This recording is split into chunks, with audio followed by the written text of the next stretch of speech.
बहुत समय पहले की बात है। मंगोल नाम का एक राज्य हुआ करता था, जहाँ के राजा विक्रमादित्य बहुत ही दयालु, महान, बुद्धिमान, गौरवशाली व्यक्ति थे। वह अपनी प्रजा को बहुत प्रसन्न रखते थे, किंतु उनके मन में हमेशा एक चिंता बनी रहती थी। एक दिन ऐसे ही जब राजा शिकार करने जंगल गए, जंगल में उन्हें एक सुंदर हिरन दिखाई दिया। ज्यों ही राजा की नजरें उस हिरन पर पड़ी, वह उसके पीछे दौड़ पड़े और दौड़ते दौड़ते वह एक नदी किनारे जा पहुँचे, जहाँ उन्हें एक तेजस्वी साधु अपनी साधना में लीन दिखाई दिए। राजा उनके पास पहुँचे और उन्हें प्रणाम किया और अपने मन की व्यथा सुनाई। हे ऋषिवर, क्या ईश्वर ने मेरे लिए किसी भी सुयोग्य कन्या का चयन नहीं किया है? तब ऋषि कहते हैं, राजन, ऐसा नहीं है। ईश्वर ने तुम्हारे लिए एक बहुत ही सुंदर सुशील कन्या को चयन कर कर रखा हुआ है। तब राजन कहते हैं, यदि ऐसा है ऋषिवर, तो क्या आप मुझे बता सकते हैं वह कन्या कहाँ है?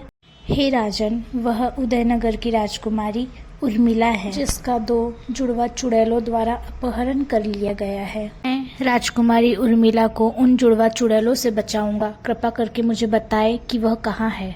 यहाँ से 20 मील दूर पूर्व दिशा में उन दोनों बहनों की हवेली है, किंतु आपको पैदल ही बड़े दुर्गम रास्तों को पार करके उन हवेली तक पहुँचना होगा। राजा विक्रमादित्य दिन रात कई गांवों को, जंगलों को, पहाड़ों और पर्वतों को पार करते हुए उस हवेली की तलाश में निकल पड़ते हैं। कभी भरी दोपहर में वह किसी पेड़ के नीचे छाया में 2 पल विश्राम करते तो उनके मन में यह विचार आता कि कहीं राजकुमारी उर्मिला किसी बड़ी मुसीबत में तो नहीं।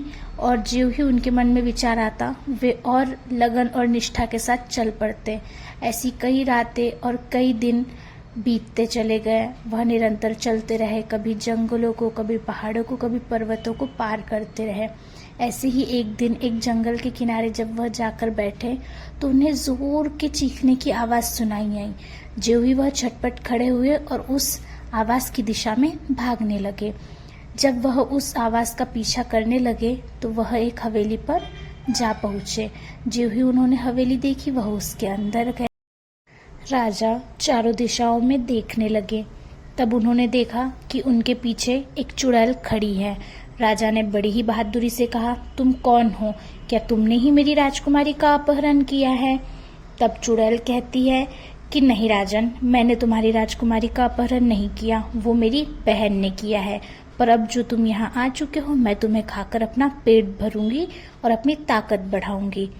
तब राजन उससे क्रूर शब्द में कहते हैं कि मुझे खाकर तुम्हें क्या मिलेगा? तुम किस लिए अपनी ताकत बढ़ाना चाहती हो? तब चुड़ैल कहती है, मैं अपनी बहन से अपने प्रेमी की मौत का बदला लेना चाहती हूँ, इसीलिए मैं तुम्हें खाकर शक्तिशाली हो जाऊंगी। और मेरी उसी बहन ने तुम्हारी राजकुमारी का भी अपहरण किया है। तब राजा कहते हैं कि मैं तुम्हारी मदद करूंगा तुम्हारी बहन को मारने में, पर मुझे यहाँ से जाने दो। तब चुड़ैल उन्हें कुछ दिव्य शक्ति प्रदान करती है। राजा वहाँ से सुबह ही निकल पड़ते हैं और ऐसे ही कई पहाड़ों को और जंगलों को पार करके वह दूसरी बहन की हवेली तक पहुँच जाते हैं। राजा जैसे ही हवेली के अंदर जाता है, चुड़ैल उसके सामने प्रकट हो जाती है। राजा बहादुरी से पूछता है, क्या तुमने मेरी राजकुमारी का अपहरण किया है?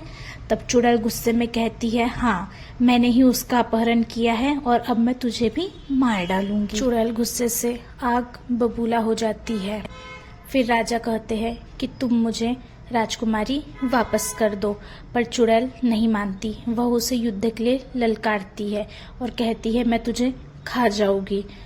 तब राजा को जो ही मौका मिलता है, वह झटपट दौड़कर चुड़ैल को छू लेता है। वह भस्म हो जाती है। भस्म होते ही राजकुमारी प्रकट होती है और वह पूछती है, हे राजन, आपने मेरी जान बचाकर मुझ पर बहुत बड़ा उपकार किया है। मैं इस जीवन में पता नहीं आपका एहसान कैसे चुका पाऊंगी।